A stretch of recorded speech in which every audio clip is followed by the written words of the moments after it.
요한복음 3장 16절을 신학자들이 이렇게 말해요. 성경 중에 성경이다.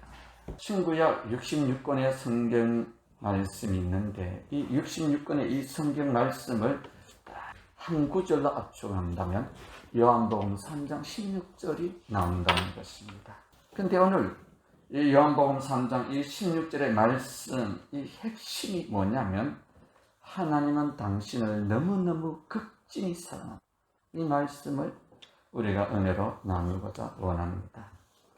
나 같은 죄인을 하나님이 얼마나 사랑하는지 그 사랑을 한번 깨닫는 시간 되길 원합니다. 사람이 뭔가?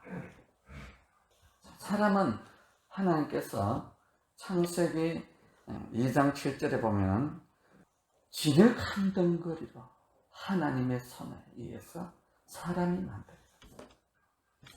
이렇게 우리 인생은요, 만물의 영장이고 모든 세상을 지배한다지만 사람이 얼마나 연약한가. 우리는 불과 우리의 기억 속에 아직도 생생하게 나지 않습니까? 몇 년 전에 세월호 사건, 인생의 꽃을 한 번도 피워보지 못한 그 꿈 많은 가정에서 정말로 꽃같이 사랑받다가 피어오르는 그 어린 학생들이 고등학교 졸업 여행으로 제주도 이제 배 타고 신나게 룰루랄라 하면서 그 가방 메고 나갔던 그 아이들이 그냥 물속에 수장되었어요. 물속에 3분 동안에 들어가 숨 못 쉬면 우리 인생은 다 죽는 거예요. 물속에 3분만 숨 못 쉬면 그냥 흔적 없이 사라져요. 소리 없이 사라져요. 순식간에 사라져요. 이렇게 우리 인생이 연약하겠지만 사람이 뭔가 계속 생각합니다. 허물 많고 죄 많은 것이 인생. 목사지만 때로는 마음속에요, 왜 죄가 안 들어오겠어요? 왜 미움의 생각이 안 들어오겠습니까? 때로는 화나고 분노가 막 부글부글 끓을 때가 왜 없겠어요? 목사지만 때로는 그런 일이 생겨요. 여러분은 모르겠습니다. 늘 기도하지만 그냥 잠깐 멍하니 앉아있으면요, 별별 생각들이 내 머릿속에 들어오고 별별 악한 생각들이 내 마음속에 왜 안 들어오겠어요? 우리가 예수 믿고 거룩해졌다 하지만 우리의 생각은 여전히 우리 마음밭에는 온갖 그 너절부련한 그런 잡다한 생각들이 들어오게 돼 있어요. 이게 인생이에요. 근데 창세기 1장 1절에 보시면 우리 하나님께서는 세상을 천지 만물을 창조하셨다.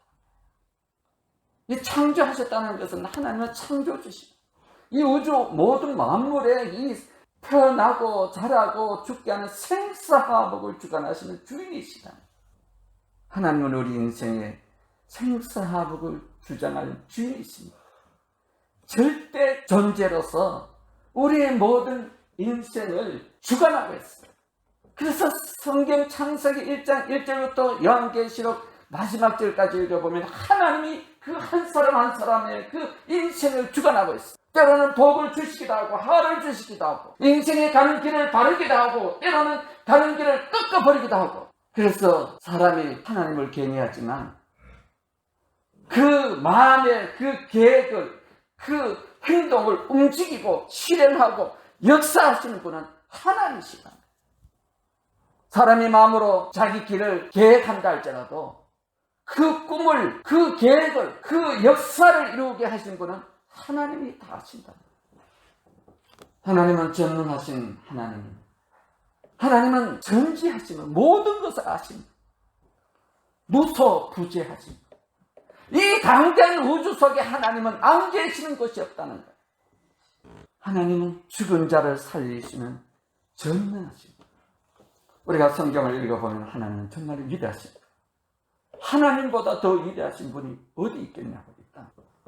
그리고 하나님께서는 이 세상의 모든 것을 움직이고 역사하시되 죄가 없으시는 분. 하나님은 거룩하신 분. 근데 그 거룩하신 그분 앞에 죄 많은 내가 어떻게 설 수 있겠냐 이 말이에요. 그 위대하신 그 우주의 주인 되신 그 하나님이 나 초라한 인생을 사랑한다는 것은요, 이거는 불가사의한 일이에요. 사람도 마찬가지 아닙니까? 끼리끼리 논다는 말이 있어요. 사람이 좀 비슷해야 이게 뭐 주고받고 이렇게 하잖아. 보통 결혼할 때도 어떻게 합니까? 너 처지하고 비슷한 사람끼리 만나서 결혼해라. 너무 차이 나면은 안 된다는 거예요. 사랑도 하려면 좀 비슷해야 되지. 너무 차이 나면 안 돼. 그런데도 하는 사람이 있어. 그걸 감동적인 스토리라고 하잖아. 근데 전능하신 하나님, 이 우주의 주인 되신 그 하나님이 나와 사랑을 하자는 거예요. 하나님이 나를 너무너무 사랑한다는 거예요, 이것도. 그걸 극진히 나를 사랑했다는 거예요. 그러니까 이 성경 구절이 우리 가슴 속에 감동이 안 돼요. 로마서 5장 12절에 보면 그러므로 한 사람을 통하여 죄가 세상에 들어오고 죄로 인하여 사망이 들어왔나니 이와 같이 모든 사람이 죄를 지었으므로 사망이 모든 사람에게 임했다고 나옵니다. 한 사람으로 말미암아 죄가 들어왔단 말이에요. 다시 말해서 아담과 하와를 통해서 그 아담의 그 허리에 난 모든 후손들은 다 죄 가운데 태어났다는 거예요. 그래서 죄를 지으면 모든 인간은 죽는다는 거예요. 이게 하나님의 법칙이에요. 내가 죽는다면 죄인입니다. 내가 안 죽는다면 의인입니다. 우리 이 세상을 살면서 안 죽을 사람 어디 있겠어요? 우리는 다 죽을 겁니다. 그래서 우리는 하나님 앞에 내 자신이 죄인이라는 것을 고백합니다. 이렇게 거룩하신 분, 죄가 없으신 그분이 죄 많은 나를 사랑한다는 거예요. 얼마나 사랑하느냐? 이처럼 사랑했다는 거예요. 이처럼 이 말은 놀랄 정도로 사랑했다. 이거는 한국말로 표현할 수 없는 사랑의 어떤 크기를 말해요. 이처럼이라는 것을. 셰익스피어가 쓴 이 로미오와 줄리엣의 이 책을 읽어보면 감동이 돼요. 그래서 세계적인 명작이야. 그 책을 읽으면 막 사람들이 감동이 되고 눈물, 콧물을 흘려. 이런 사랑이에요. 명작이에요. 왜 명작이냐면 이 로미오와 줄리엣의 이 두 가정은 그 자기의 아버지들은요, 로미오의 가정과 줄리엣의 이 가정 아버지끼리는요 철천지 원수지간이에요. 길에서 만나면 막 싸우고 그러는 거예요. 그리고 집안의 하인들끼리도 막 만나면 막 싸우는 거예요. 그러니까 두 집안이 철천지 원수 집안인데 로미오와 줄리엣이 그 원수의 그 자녀들이 사랑을 하는, 죽기까지 사랑하는 거예요. 아버지끼리는 죽기까지 싸우려고 그러고 두 자녀들은요 죽었으면 죽었지 이 사랑을 끊을 수가 없어요. 내용이 너무너무 사랑해가지고. 그래서 이 소설을 읽으면요 감동이 되는 거예요. 이런 사랑이 어디 있냐는 거예요. 사랑은 위대합니다. 우리가 이 땅에 살아가면서 사람이 사랑을 받을 때 행복해지도 사랑하지 않으면 불행하게 되어 있습니다. 그래서 하나님은 사랑이시다. 하나님은 사랑이 많으시기 때문에 그 천국에 가면 행복한 거예요. 예수를 믿으면 우리가 행복해집니다. 왜 그럴까요? 하나님은 우리를 너무너무 사랑하기 때문에, 예수님은 나를 너무너무 사랑하기 때문에 그 사랑을 받은 그 성도는 행복하게 산다는 거예요. 그래서 예수 믿고 복 받으시려 그래요. 무슨 복을 받아요? 하나님이 너무너무 나를 사랑하신대. 예수님이 나를 너무너무 사랑하는 그분이 내 안에 들어오니 행복한 인생이 아니냐 이 말이에요. 우리나라 역사 가운데 고구려 시대에 실제 있었던 이야기입니다. 사건입니다.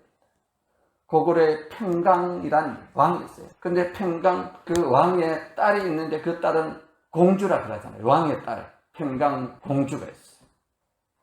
근데 이 평강 공주가 어릴 때 너무너무 우는 거야. 그래서 왕이 집에 들어와서 그래. 너 자꾸 울면은 저쪽 산 밑에 건너 그 시골 꽁천에 가면 바보 온다리가 산다. 너 그렇게 자꾸 울고 그러면 나중에 커서 바보 온다리한테 시집 보낼 거다. 울지 마. 어린아이 때 많이 울잖아요.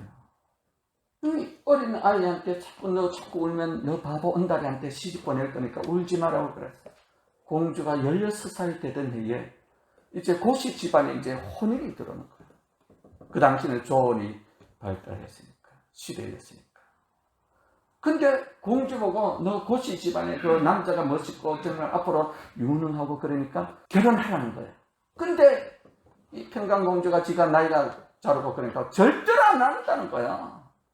너 누구하고 결혼하려니까 은달이한테 시집 간다는 거야. 그러니까 이 평강 왕이 속이 뒤집어지겠어요? 안 뒤집어지겠어요?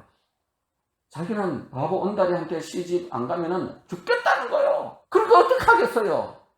자기 딸을 죽게 하느니 자기 그래 가라! 바보 은달이한테 가라! 그래가지고 바보 은달이하고 결혼을 했어요. 근데 나중에 바보 은달이가 유능한 장수가 되죠. 어떻게 해서 유능한 장수가 될까요? 바보가 어떻게 해서 유능한 나라를 구하는 장수가 될까요? 바보 은달이가 어느 날 생각하는 거예요. 이야, 내가 잠자고 일어났더만 이쁜 공주가 나에게 결혼을 하겠다. 그것도 이 나라의 왕의 딸이. 나는 우리 어머니는 눈이 안 보이는 봉사예요. 그러면서 나는 자기는 평생을 어머니 수발대느라고 일도 못하는 거야. 그럼 가난하게 찌질찔 정도로 가난한 이 바보, 그것도 말도 제대로 못하는 동네 사람들에게 손가락질 당하는 바보예요. 근데 이 공주가 왕의 딸이 자기에게 사랑한다는 거예요. 당신을 사랑해서 결혼했다는 거예요. 그리고 공주가 정말 지극정성으로 이 바보 은달이를 사랑해요. 바보 은달이가 어느 날 생각을 바꿔요. 내가 지금까지는 바보같이 살았지만 공주 말을 잘, 왕의 딸이 내가 무엇이간데 나를 사랑한다냐. 나처럼 바보같이 살아온 내 인생에 누가 나를 사랑해 줄 여인이 없는데 그것도 왕의 딸이 나를 사랑해 주면 너무 황공하잖아요. 그래서 당신이 말하는 대로 내가 열심히 운동도 하고 열심히 글도 공부하고 죽자 살자 다른지라고 칼싸움해가지고 내가 반드시 당신의 소원의 꿈을 이루어드리리라. 그래서 바보가 나중에 장군이 돼요. 감동이 안 됩니까? 바보 은달이에게는 정말 사랑받는 이 공주가 있기 때문에 인생에 감동이 안 되느냐고. 하루하루의 삶이 감동적인 삶이 아니겠냐고. 어느 날 그 평강공주가 자기를 사랑하겠다고 그러면서 결혼하는 그날부터 이 바보 은달이는 행복하지 않겠냐고. 오늘 우리 인생도 그렇지 않냐고. 죄 많고 허물 많고 연약한 인생. 뭘 볼품이 뭐가 있냐고. 근데 천지를 창조하신 그 하나님 아버지께서 나를 너무너무 사랑한다는 거야. 얼마나 사랑하길래 독생자 예수 그리스도를 나에게 보내주시고 내가 십자가에 그 죄로 말미암아 죽어야 할 지옥 형벌을 받아야 할 나를 대신해서 그 예수님이 피를 흘려 죽으셨어요. 누가 나를 위해 죽어줄 사람이 어디 있겠습니까? 여러분 가정에 자식이 그렇게 사랑해도 자식을 위해서 죽어가는 사람 아빠가 있겠어요? 엄마를 그렇게 사랑한다 하지만 엄마가 죽을 병에 걸리면 누가 자식이 엄마를 위해서 같이 죽어주는 딸이 어디 있냐고요. 근데 하나님은 내가 지옥 불못에 들어간다니까 예수 그리스도가 대신 내 지옥의 형벌을 받으시고 죽으시고 나를 구원해 주셨어요. 이것이 감동이 안 되냐고. 하나님이 나를 이처럼 사랑해 주셨다는데 그 사랑에 감동이 안 돼. 어저께 노예 고시부가 모여서 이제 아침에 가게 되었어요. 가면서 이제 출제도 이렇게 해야 되고 또 면접을 할 때 뭘 물어볼까. 고시 치는 장면들 전도사한테 뭘 물어볼까. 하나님의 사랑에 대해서 내가 당신은 하나님이 누구라고 생각하느냐. 그리고 당신은 사람이 누구냐고 생각하느냐. 그 두 개를 물어봐야겠다. 그러면서 이제 교회에서부터 출발해가지고 지금 농산물 시장 좀 가는데요. 눈물이 나가지고 하나님 나를 너무너무 사랑한다. 내가 너를 너무너무 사랑해. 내가 무엇이가 그래. 허물 많고 죄 많은 연약한 인생. 나를 위해서 예수님이 십자가를 지어주시고 오늘도 나를 사랑해 주십니다. 그냥 은혜가 그냥 눈물이 나. 사랑하시는 성도들, 하나님이 이처럼 우리를 사랑해 주십니다. 오늘도 이처럼 우리를 사랑해 주시겠다 약속합니다. 우리가 그 사랑을 받고 살아가야 할. 누구든지 예수를 믿으면 그 사랑을 가슴 깊이 누리고 살 것입니다. 이 세상에 중요한 것이 참 많습니다. 돈도 중요하고 사업도 중요하고 자기 인생의 스펙을 쌓기 위한 공부도 중요하고 그리고 오래오래 살기 위해서 건강도 중요하고 명예도 중요하고 권력도 다 중요합니다. 이 세상에 가장 중요한 것이 있다면 사랑이 아니겠. 돈이 좀 없어도 더 사랑하면 행복하고요. 내가 배운 것이 없고 가방끈이 좀 짧아도 하나님이 나를 사랑한다는 그 사랑이 있고 사랑하면 행복하고 내가 많은 부를 누리지 못하지만 많은 권력이 없다 할지라도 우리 속에 사랑이 있으면 이 세상을 살아가는데 행복하게 살아가게 됩니다. 그래요. 요한일서 4장 7절과 10절 말씀을 읽고 마치겠습니다. 사랑하는 자들아 우리가 서로 사랑하자. 사랑은 하나님께 속한 것이니 사랑하는 자마다 하나님으로부터 나서 하나님을 알고 사랑하지 아니한 자는 하나님을 알지 못하나니 이는 하나님은 사랑이십니다. 하나님의 사랑이 우리에게 이렇게 나타난 바 되었으니 하나님이 자기의 독생자를 세상에 보내심은 그로 말미암아 우리를 살리려 하십니다. 사랑은 여기 있으니 우리가 하나님을 사랑한 것이 아니요 하나님을 우리를 사랑하사 우리 죄를 속하기 위하여 화목제물로 그 아들을 보내셨습니다. 사랑하는 자들아 하나님이 이같이 우리를 사랑하셨은즉 우리도 서로 사랑하는 것이 마땅하다. 사랑하시는 성도 여러분, 우리가 하나님께 사랑을 지극한 사랑을 받고 살아가고 있습니다. 이번 추석 명절에 여러분의 가정에 여러분의 형제간에 여러분의 친척간에 동기간에 서로 사랑하는 좋은 즐거운 명절 되기를 주의 이름으로 축복합니다. 또 우리 성도들 사이에도 좋은 사랑의 귀한 은총 있기를 주의 이름으로 축원드립니다.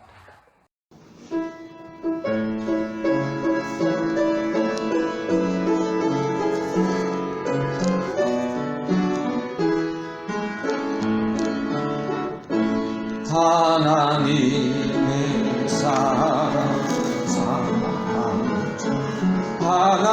하나님의 평안을 바라보는 자 너의 모든 것 창조하신 우리 주님이 너를 얼마나 사랑하시는지 하나님께 찬양과 경배하는 자 하나님의 선하심을 닮아가는 자 너의 모든 것 창조하신 우리 주님이 너를 자녀 삼으시네. 하나님 사랑의 눈으로 너를 어느 때나 바라보시고 하나님 인자기로서 언제나 너에게 기울이시니 어두움에 밝은 빛을 비춰주시고 너의 작은 신음에도 응답하시니 너는 어느 곳에 있든지 주를 향하고 주만 바라볼지라. 하나님 사랑의 문으로 너를 어느 때나 바라보시고 하나님